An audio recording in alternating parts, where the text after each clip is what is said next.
welcome everyone.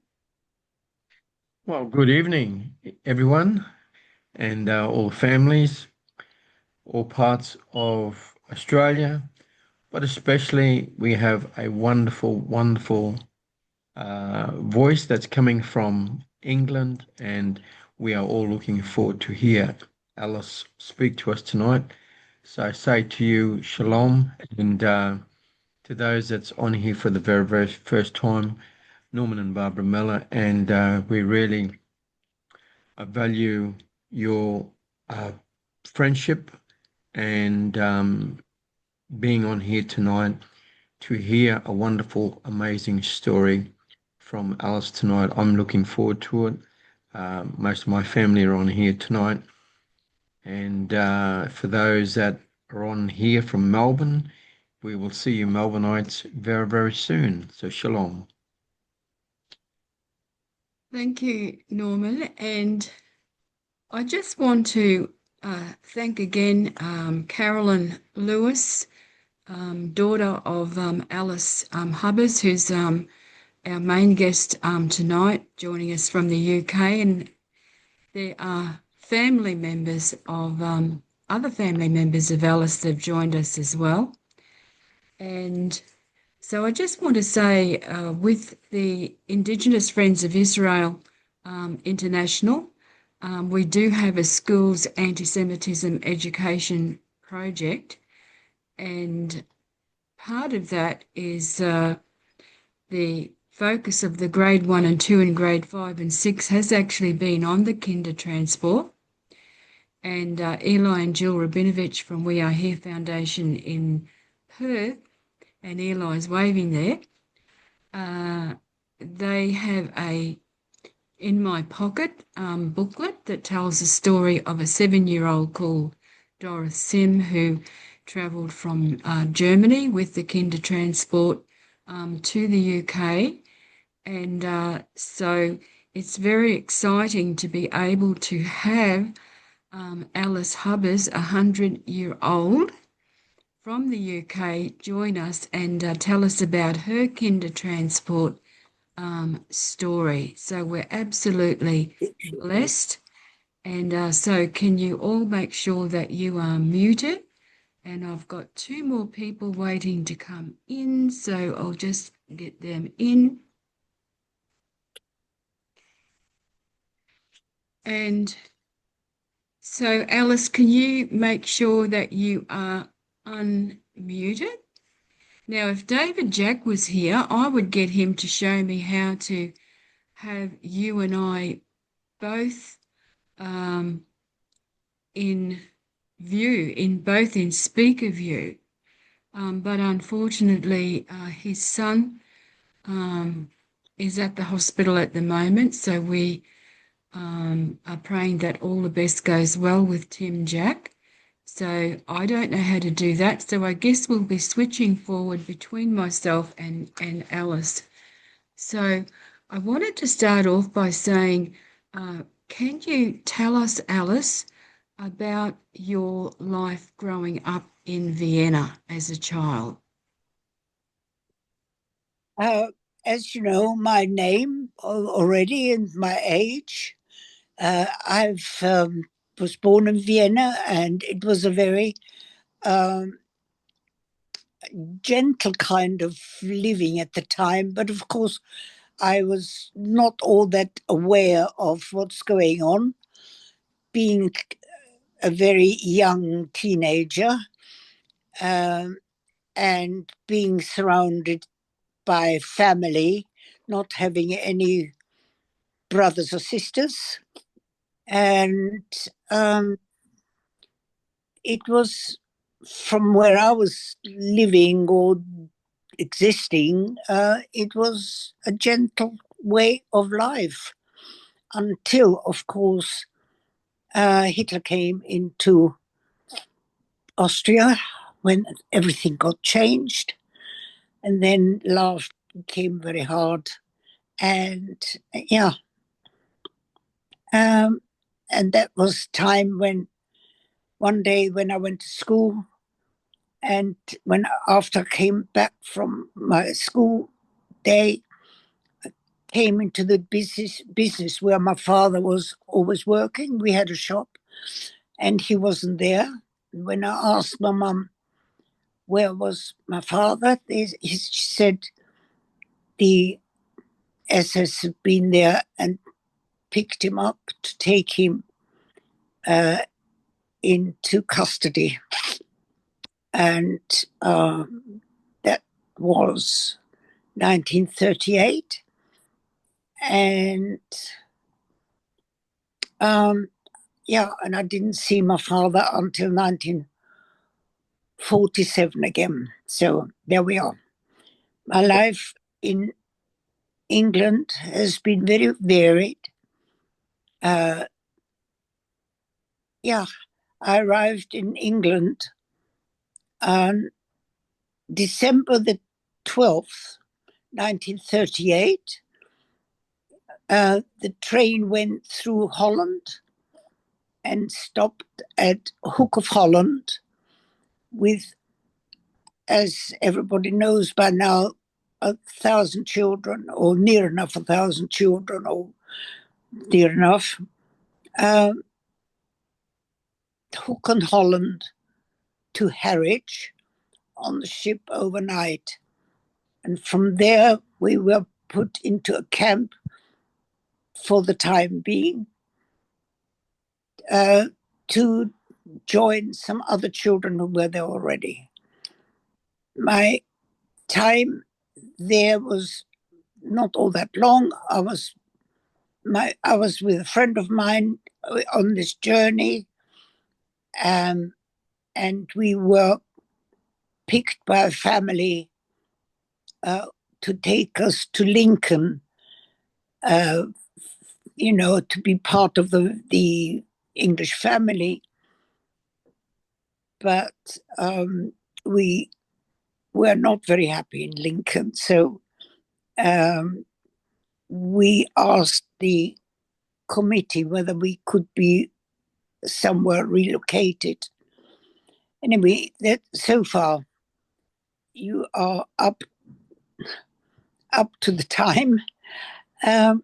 I don't know what else you want to know. Okay, that must have been very traumatic for you, coming home and finding that your father had gone, Yeah. And then you were separated from him for all of those years. Where did he actually go? Sorry? So when he was taken into custody, do you He know went, where he went? well, I know he was in Dachau and he was in Buchenwald. He was incarcerated for a year when my mother managed to get a ticket for him and for my mother to leave the country and emigrate. And they emigrated. They managed to get,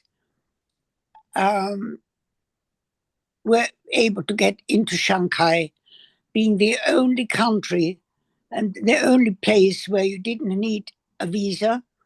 And that's, they were expecting a lot of European people to arrive there, which they did.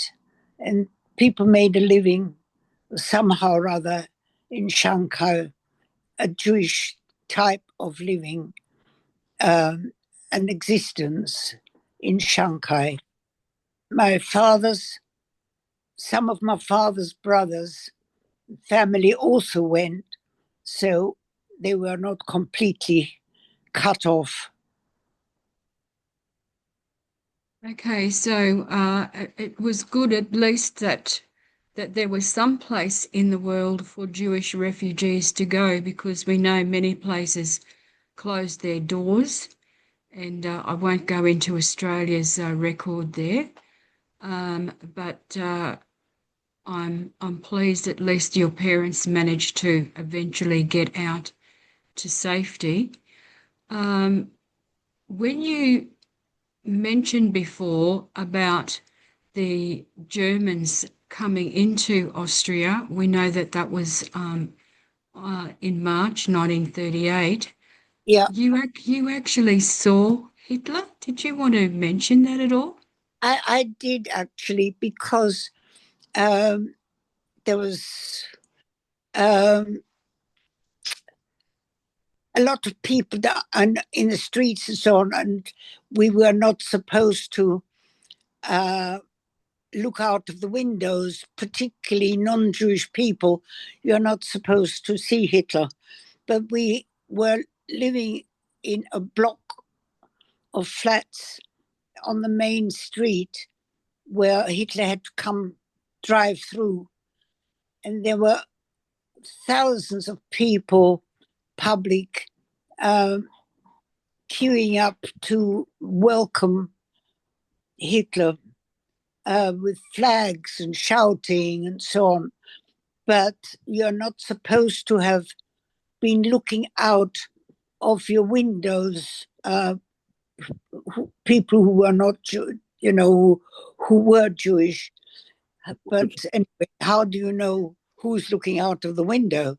So I saw Hitler going through that main street, Marie-Hilfer-Straße, and standing up in his open car, waving to the public who was screaming and expecting him and shouting and waving flags and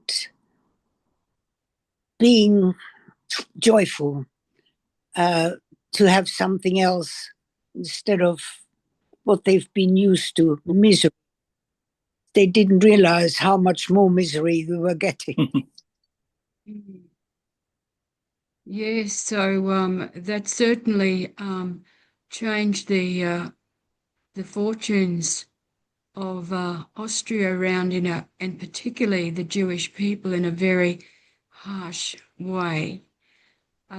So Alice, when you went to England, you were saying that you weren't happy at Lincoln. You asked to be relocated. Was there any particular reason for that? Um, well, I was on the Kindertransport with my friend, and we did not like being where we were. We didn't particularly like the family we were with, although they were trying to be very kind, but we were just not. It was in a place called Lincoln, and it was it was not a very welcoming place, and it was winter and it was cold and it was it was miserable, and we were just not happy there, so we wanted to go out. So where did you go then? um, we were located into another camp, another camp for women, for girls, which was more acceptable for, for us, which we more enjoyed. But even so, my my friend uh, had different ideas, because while we're in that second camp, um, we we were asked. There was a lady coming round and asking whether we would be interested in going to to Palestine, to Israel, and I was up for it, but my friend was not, because I had two cousins already in Palestine, so I would have been quite happy to go. But as it was, I did not go, and I was had the opportunity of going with um, a crowd of girls, about 19 of us, to up to Scotland, to Lord Balfour's home, Whittingham, which I which place that I stayed in for 2.5 years. And I must say, I think it must have been one of the happiest places, most beautiful country. And yeah, we were, but as I say, my friend did not go. She was taken into an English Jewish family in London and given an education, which she was very grateful for. But as I say, I went up to Scotland and went on to Hachshara, preparation for Israel, and which on and off as a 14, 13, 14, 15-year-old, I quite enjoyed. There were 180 boys and girls, and we had lessons in agriculture, in how to run a big house, cooking, sewing. We had sewing room, we had a pharmacy, and we were well trained into all kinds of things. My life in Scotland was on and on, quite a happy one.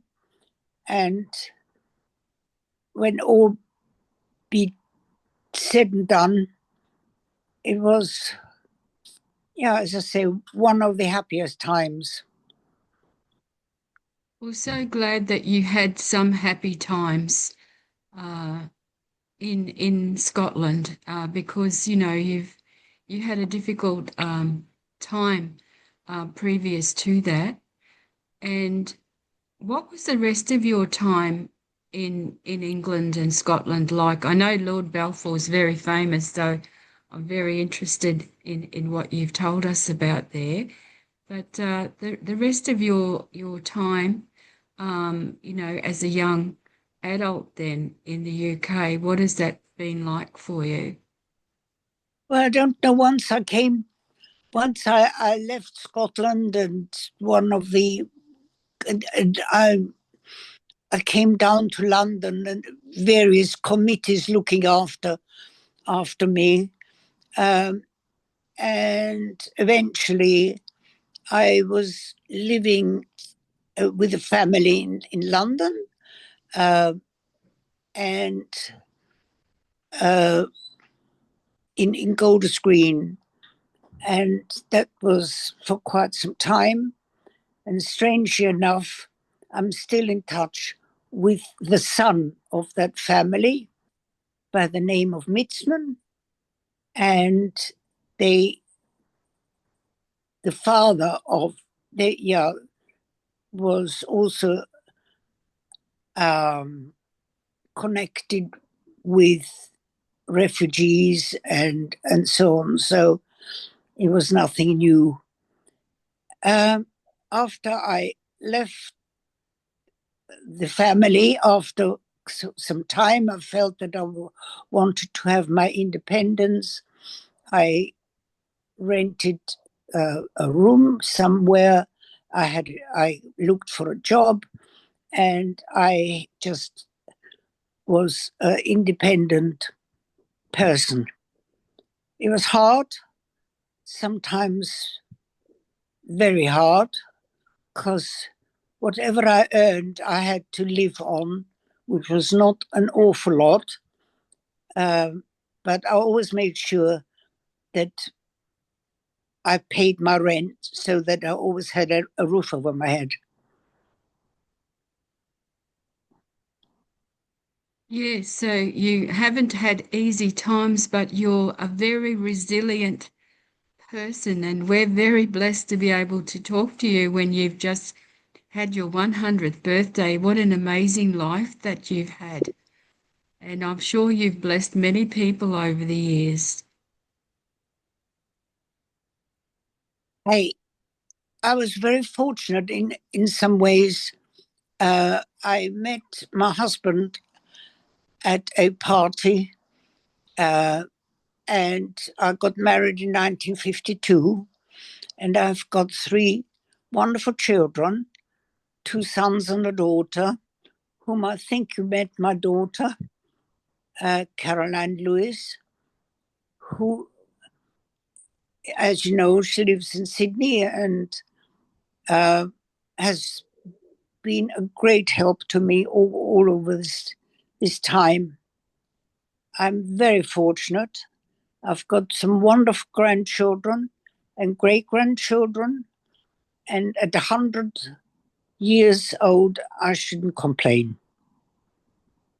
Well, I'm glad you've got so many family who love you, and there are a number of them here tonight, as well as Carolyn. I believe you've got your son Julian from London, near London, and you've also got Roger Engel from Sydney as well. Yep. Eva Engel's son, and I'm writing Eva's biography. So that is a real blessing as well. Actually, I think it looks like Eva's there with Roger. How's that? I can just see her now. And who's the other person there? Sorry? Okay. Roger, would you like to tell me who else is there with you and Eva? This is my sister, Carrie. Hello, Oh, everybody. we haven't. Yes, we did. We met in Yes, 2018 in Melbourne Melbourne. at the Beth Weissman Centre. Yeah. Oh, isn't that wonderful that you could come on? That's absolutely fantastic. Well, look, just a little bit more, um, if we can just chat a little bit more, Alice, and then we will open it up for some questions and comments. But so wonderful to see you, Eva. So, Alice, if I can just ask if we could pop back a little bit more in time to Kristallnacht, because you're actually in Austria when Kristallnacht occurred. Can Yeah. you just mention that briefly, if you've got any memories? I know you were quite young, but if you've got any memories of that particular time. Well, all I remember is that it was an afternoon, and there was a knock on the door, and these brown shirts came into the flat and looked round and thought, what there was, and then they came into our bedroom and opened the wardrobe to see what there was to be taken, and I had a little savings box that my father, whenever I was something special, he gave me a few coppers to save, and they opened that and took those four few pence away, and I was very annoyed about that, and I said, "But you can't." And so he told me he can, and he hit me over there. He hit me at the time, so of course I was not going to cry. I was not going to give him that satisfaction that he was helping me, and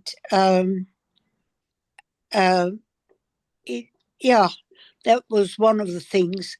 But then they went downstairs and opened the shop up from the back and took a lot of the goods out that they wanted, because we used to sell cleaning stuff as well, apart from perfumes and toiletries, and they needed those cleaning stuff because they got the men to scrub the pavements with toothbrushes, believe it or not, to clean the pavements. So they needed all the cleaning stuff. So they took all of the cleaning stuff out of our shop.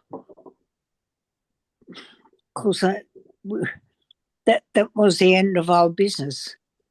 Yes.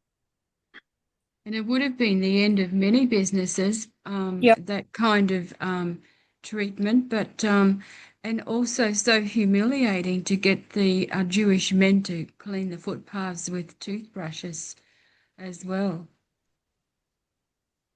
Hello? Hmm.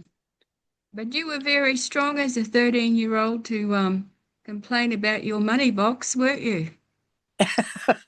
Yeah, I was not happy. No, and strong not to cry. You wouldn't give them the satisfaction. No, I All do right. remember very well. All right. I just want to ask one more thing. Did you ever reconnect with your parents? Because it must have been hard being away from them all those years. Yes, I was in touch with them through Red Cross letters during the war. And then after war, we could correspond. Um, I missed my parents very much, but then all the kids that were up in Scotland and in Whittingham, and after I left Whittingham, uh, I mean, there were so many of us in the same position and same uh, way, and some people were more lucky than others. Uh, and eventually, I was lucky enough to be able to, in 1947, uh, to be able to go to Vienna and meet up with my parents for the first time after the war. In the meantime, my father had been very ill. He had cancer, and of course, having been in concentration camp for a year wasn't too for his benefit. Um, he was a very sick man, Mm. but at least I saw him in 1947, and I was going to go back to Vienna in 1948, but he had died just a week before I was meant to go, and I missed even to being at his funeral by a day. Oh, that would have been terrible. Mm, But very I was hard. fortunate my mother was there, and she was a great help to me, and she had a hard life as well after my father died. But she also was a very resilient woman. That's where I get my from. Good on you. Good on you. So your mother continued to live in Vienna after 1948 or 1947, did she? Yeah, yeah. Mm, She mhm. came. I visited quite frequently. For weekends or holidays. My husband and I drove to Vienna uh, quite, you know, quite every year. Um, so we were in contact, and my mother did marry again, uh, and had quite a reasonable life with her second husband. Uh, but after he died, uh, there came a time when we thought that it's time that she had a break or got away from Vienna.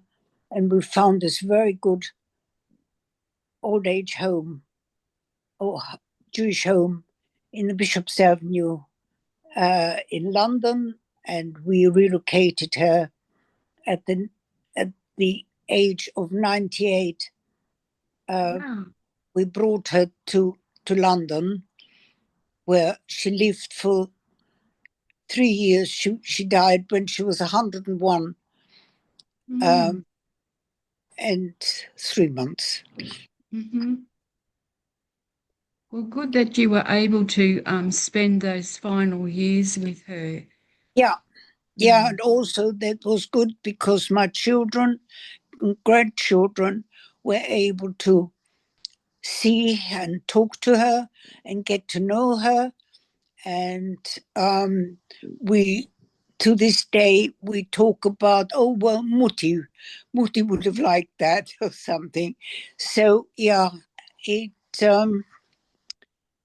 was a good solution and perhaps a peaceful end to my mother's story. Well, we're very blessed today to be hearing your story. Is there anything you want to say before you finish? Any tips for any of us for how you've been so resilient? All I can say is as I say, I'm 100 years old. I still have got my marbles, I hope. I physically, I'm not as good as I would have liked to be, but you can't have it all. I'm very blessed to have, as I say, my 3 children. One of my sons who lives in Austria, and he does keep in touch with me. We talk every week. My other son, Julian, he keeps in touch and he visits whenever it is possible. Of course, Caroline and I talk quite frequently on iPad, and I know what's going on more or less in her life.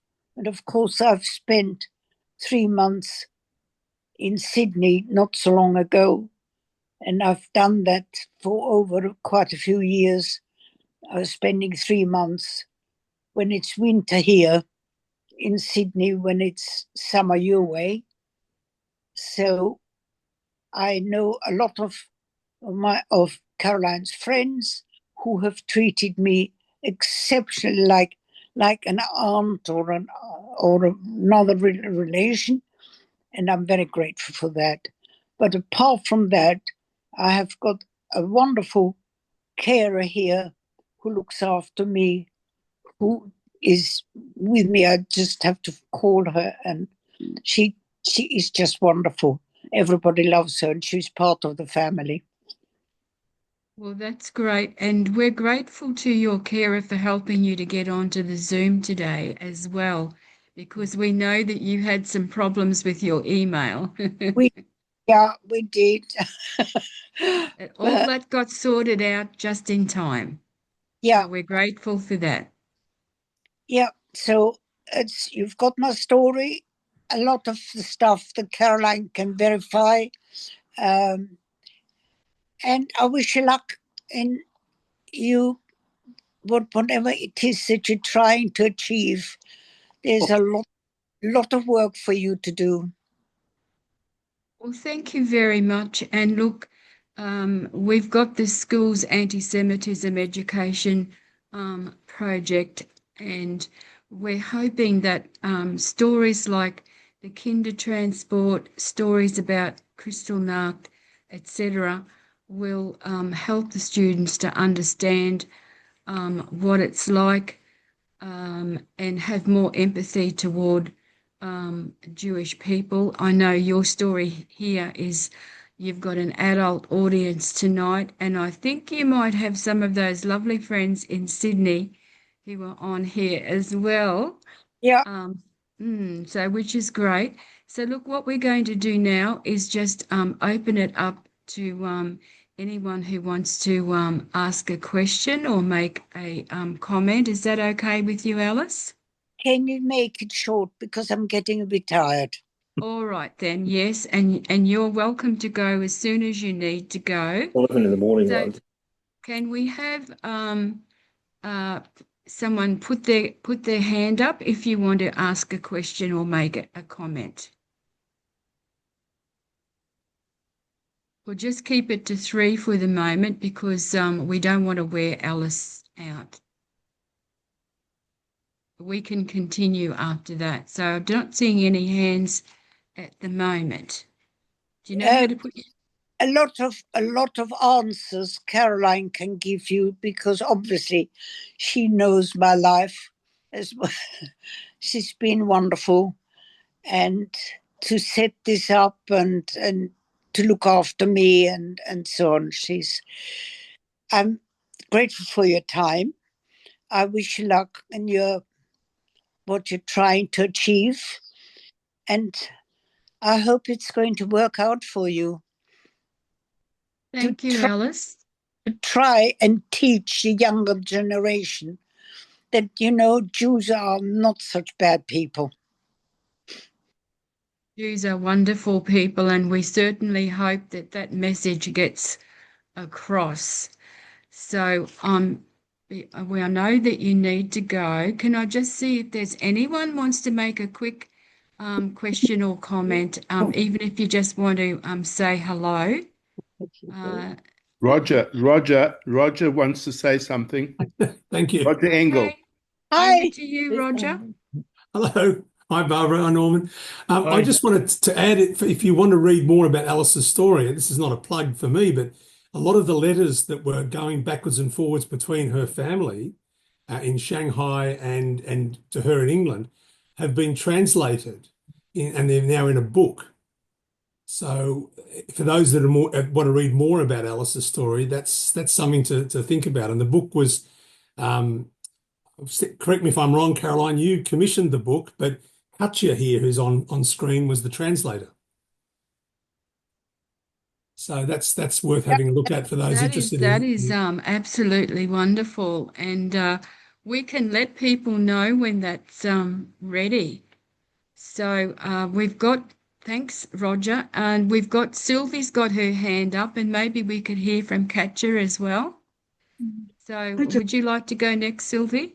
Oh, look, thank you. I just want to thank Alice. I mean, a remarkable life, with lots of hardship, but here you are at the age of 100 and sharing your story, and so articulate. All the very best, and kol hakavod. Thank you, Alice. My pleasure. I agree. Absolutely. Let's give her a clap, Absolutely amazing. You're amazing, Alice. Anyway, all I can say to you is carry on the good work that you're doing and enjoy going backwards and forwards to Israel. Thank you. Believe it or not, we've been 12 times, Norman and I. Yes, okay. Telling me. Well, keep on traveling.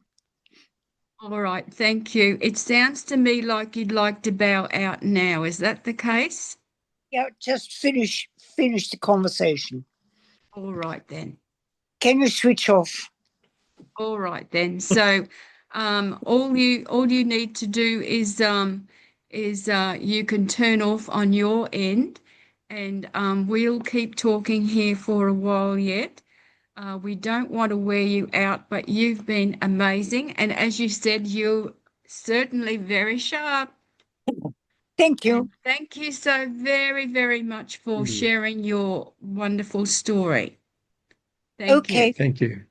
God bless. Bye. Bye-bye. God bless you. Shalom. Bye. Shalom, shalom. I'm wondering if Katja, would you like to just share about what you're doing that Roger mentioned that book? Yes, sure, of course. Hello, everyone, first of all. So I have translated over 330 letters that Alice has kept from the conversations that she had throughout the years with her parents. And among them were also about 77 letters, I think, from her grandparents who lived in Hungary, and also wrote letters to her over a period of time until her grandfather passed away, and her grandmother, who was transported to Auschwitz, died on the train. So I've translated these letters, and Alice and I, over about the 18 months that it took me to do these translations, we had plenty of conversations, often online when she was in England, and then whenever she was here in Sydney, we had these conversations personally. We've become really dear friends over the time. I'm always almost a member of the family now, which is really lovely. And in these conversations, we were often talking about the legacy of these letters, and she wasn't quite sure what these letters would present for the future. So I came up with the idea of putting them into a book.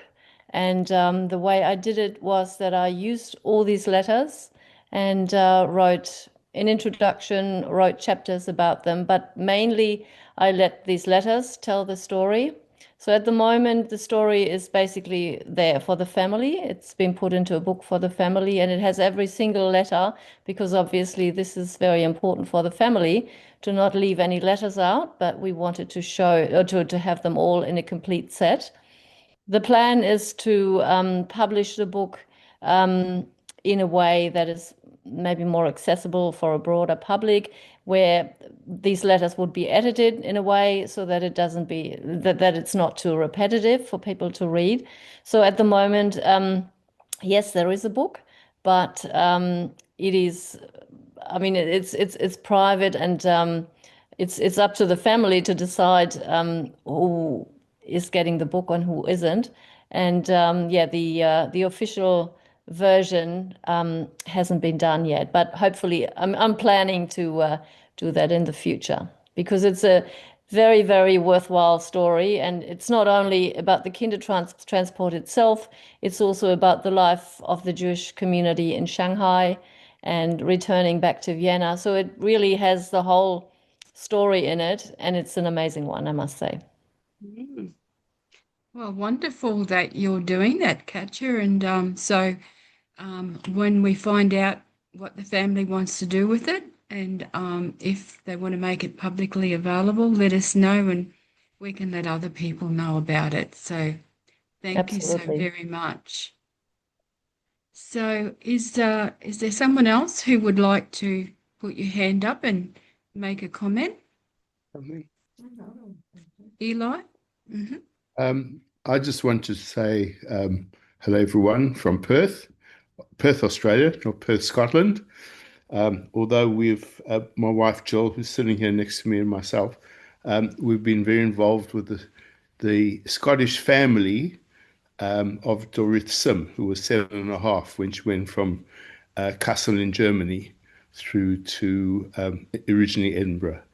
Our angle is very different, and Barbara and I have had much correspondence, and we met years ago about other matters. We want to educate people. My wife was an English high school teacher. I'm not at all. I'm her manager, which is a fabulous job because she's got so much talent. But we're not here to, if I want to say, tell somebody's story. We want to educate. Today we were at Carmel School, which is the Jewish day school in Perth, and this is our point of difference.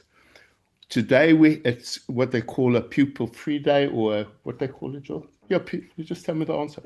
Pupil-free day.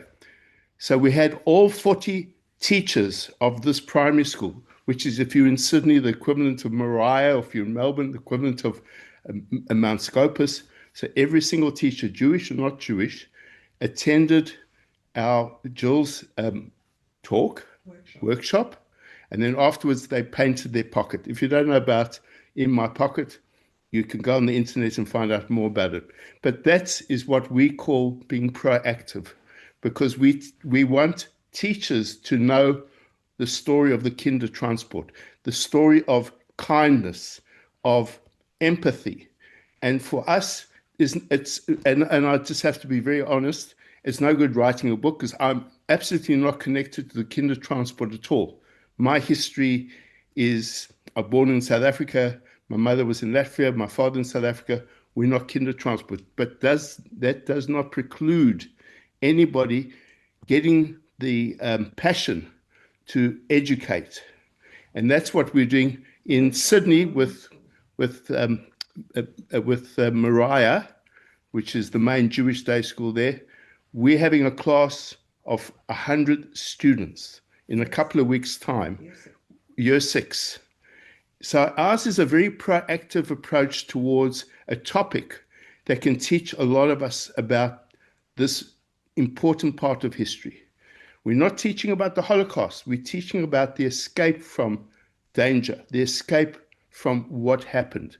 And we're not denying what happened, but we're telling the story of a true story of one little girl who was one of those lucky 10,000 people, thereabout, to like Alice is another one. And so we think that has got far more value, and that's just a personal thing, than telling another Holocaust story. Because in Australia, as it is in the UK, as in anywhere else in the world, people need some new message from us. And that's why we're engaging Jewish, Christian, all kinds of people to come on board. And that's where Barbara and Shoshana, I haven't seen Shoshana here, but Shoshana is another educator in Queensland, to tell that story at different levels. So our level is year 5 and year 6 in primary school, because it is the stepping stone to their education in high school. So it is very important. Education is the bottom line.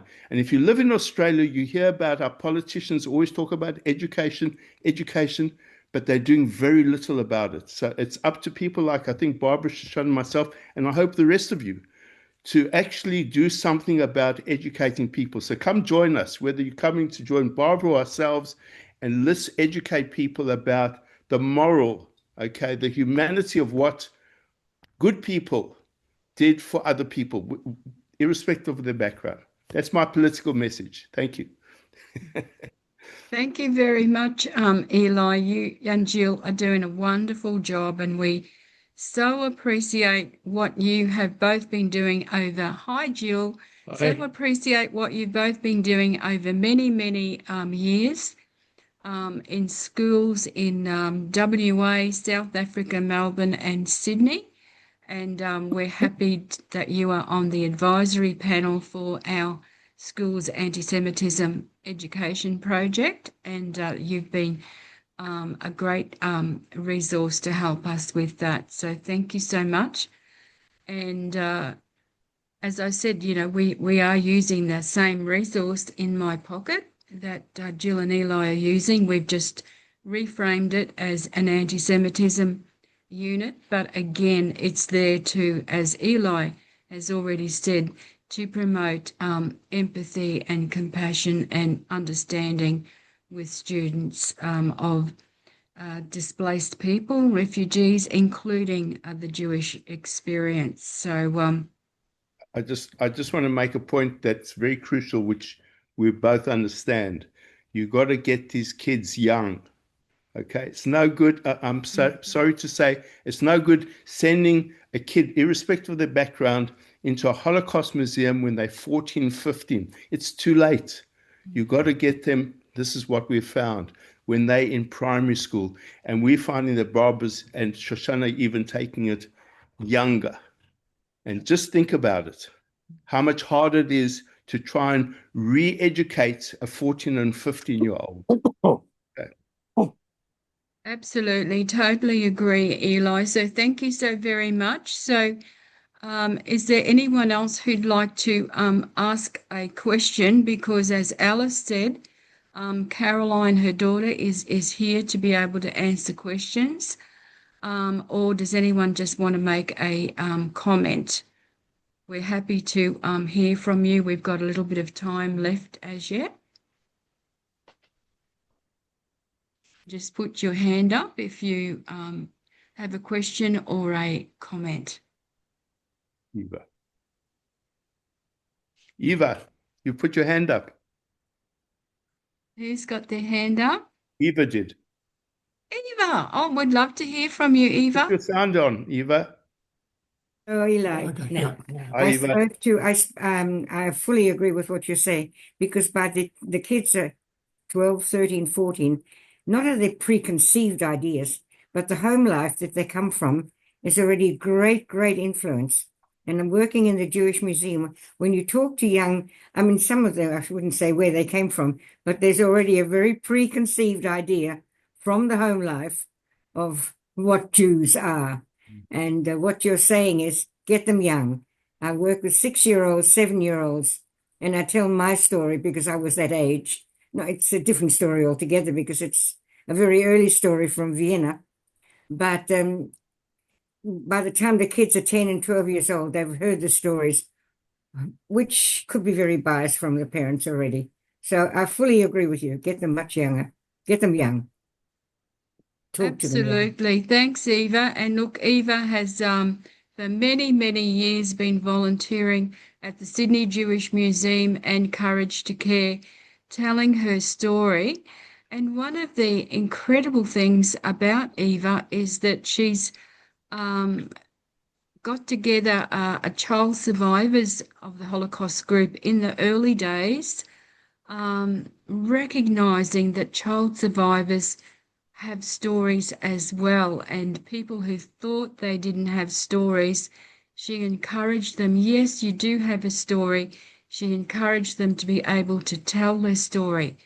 And so there's just been a whole generation of child survivors that have been involved with Courage to Care and Sydney Jewish Museum telling their story, and Eva is largely responsible for that. So we really acknowledge that, Eva.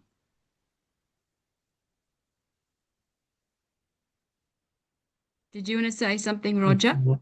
No, No? the children had no self-worth because they had no idea that they were even survivors. And when they were asked, well, you were there. Oh, yes, but I don't have a story. So when we asked the stories, of course, children have an anguish and what would you call that? A hidden anguish, which they didn't even realize why they were the way they were till they started talking together. And all of a sudden, we had commonalities in the groups, and it was it was like a coming out. And the group has formed a group of people who have bonded together because they have the same, well, not the same background so much, but the same traumas in their lives early, and all orphaned. Most of the child survivors are orphaned. They had no parents to come back to or to home to. Yes, and look, just amazing stories that you have encouraged people over the years to tell their story and to own their story, to realize they have a story that they can tell, and to share that and to benefit and educate other people with their stories. So more power to you, Eva. I'm glad you're being recognized for all that you've done. Can't Yeah. hear you. Just to add, very, very often, the children of the child survivors didn't really know their parents of their stories, because child survivors didn't talk about it. The children, they themselves didn't even know the facts. And therefore, when the stories came out, it was an unbelievable, what would you call that, realization of conversation, and whether it was conversation or not, but of sharing of, what would you call that, not memories, they weren't memories, but experiences. And it was quite an opening between the generations, quite an opening. That's amazing.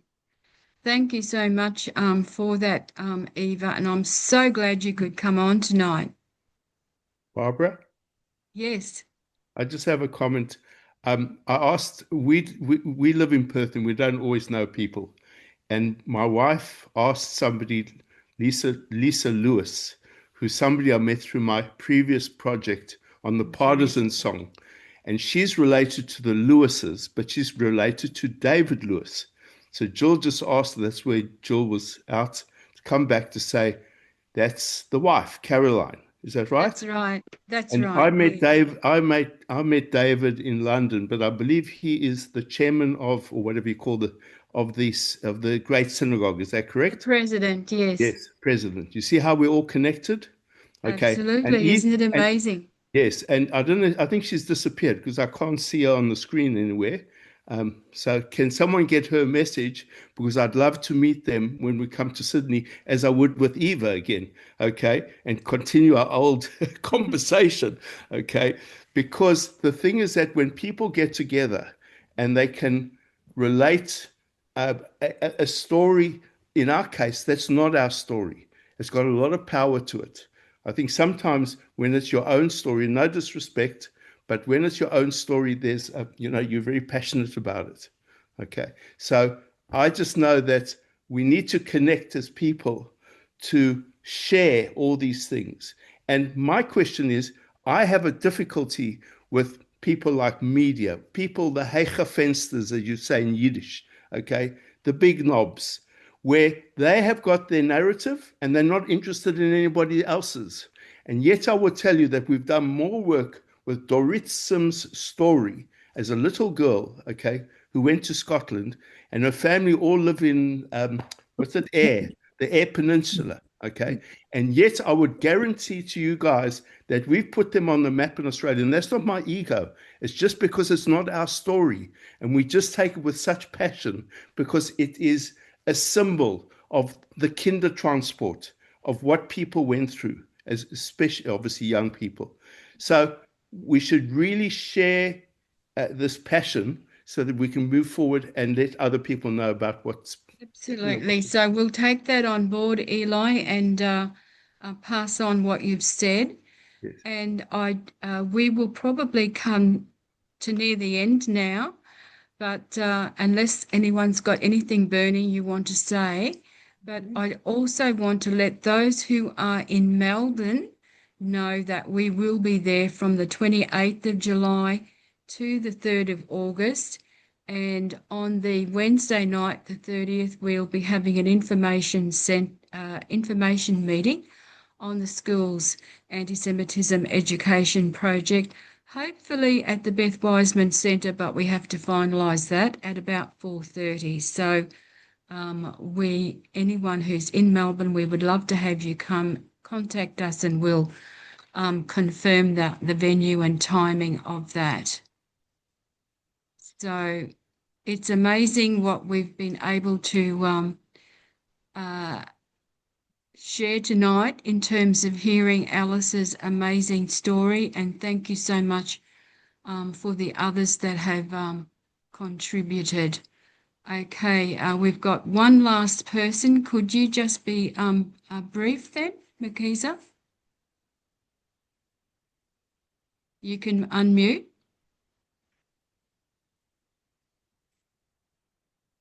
You can unmute, Makisa. I see your hand there. Hello? You can unmute. Uganda.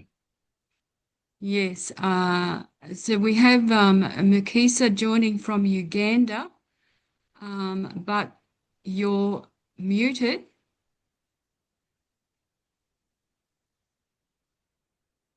Can you unmute, please?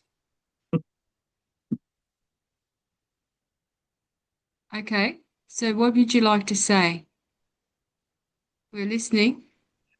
Okay, yes. Thank you for joining us. You wanting to say something briefly before we end up tonight? Might have been connection issues. Could be a connection issue too, Glenn. Mm. Wonderful to see you too. Glenn is our Indigenous Friends of Israel International representative in Canberra. So, lovely Beth's, to I'm see just you. chatting to Beth's watching us as well. And Dana's just come in completely unrelated. Yeah. Don't worry, they can't hear us. All right. I'm coming off and I've All right. thanked everyone. Well, look, we might have to end off. We're on, Makisa I is sent on a a big WhatsApp message with today. us. I said Sorry? the connection to Shanghai is fascinating, incredibly relevant today. I'm involved in the Chinese community here through All right. Tongji and Shanghai, and thanks for everything. I said such elegance and eloquence for a 100-year-old youngster. Yeah. Okay, we're off. Amazing. I Isn't think it Makisa's amazing, back. Warren? Makisa's back. Makisa, are you able to share something? Yes, yes, yeah. My network. What would you like to share?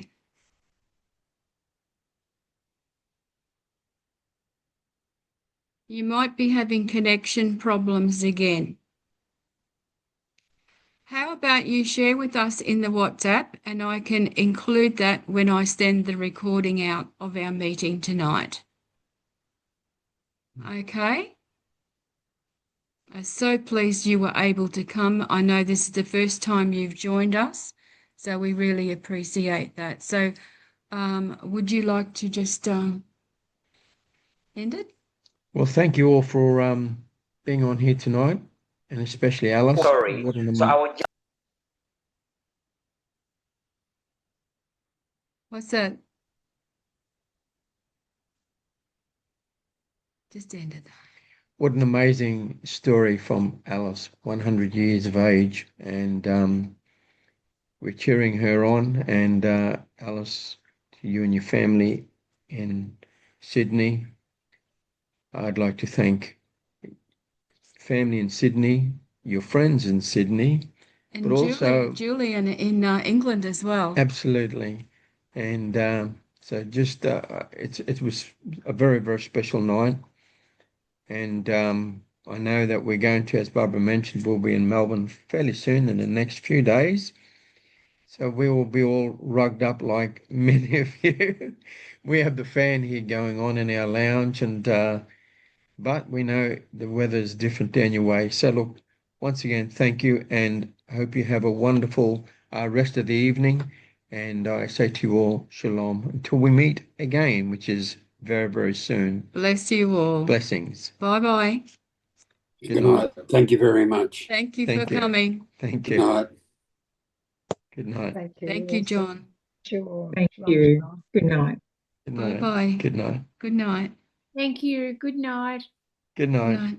Good night. Good night, Mother.